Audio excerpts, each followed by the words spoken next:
సమస్యల మీద సారు అంటే మన ఏజెన్సీ ప్రాంతంలో ఇక్కడ ఉండే భూ సమస్యల మీద సారు బాగా అధ్యయనం చేసి ఎక్కడియో ఈ చట్టాలని ఈ సమస్యలు మనకుండే సమస్యల పట్ల ఎగ్జాంపుల్గా చెప్పడం వల్ల చాలా మటుకు అందరికీ అర్థమైందని నేనైతే భావిస్తున్నాను.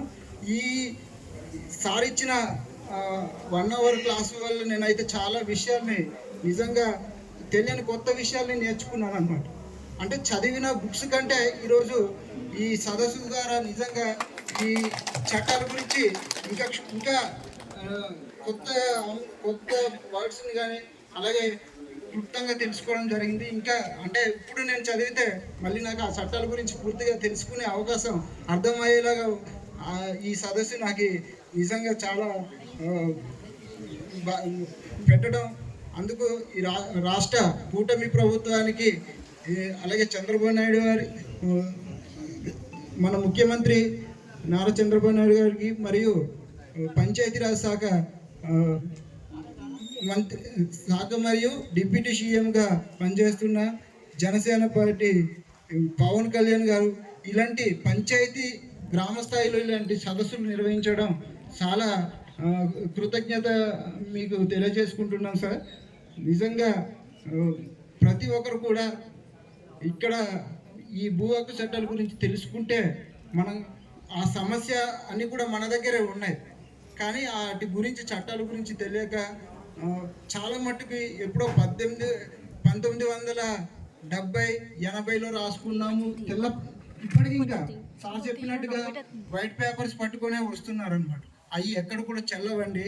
ఎందుకంటే ఇప్పటికైనా మీరు కొనుగోలు చేసుకున్నా లేదంటే ఏం రాసుకున్నా కానీ సార్ చెప్పినట్టుగా అది ఒక చట్ట ప్రకారంగానే వెళ్తేనే అవుతుంది. ఎందుకంటే చాలా మట్టుకి మొన్న అలాగే మన పంచాయతీలో జరిగిందే మండల స్థాయిలో విచారణకు పిలిస్తే వెళ్ళాము. అవి ఉన్నాయి కానీ చాలా తప్పుడు ధృవపత్రాలుగా రాసి ఉన్నాయి.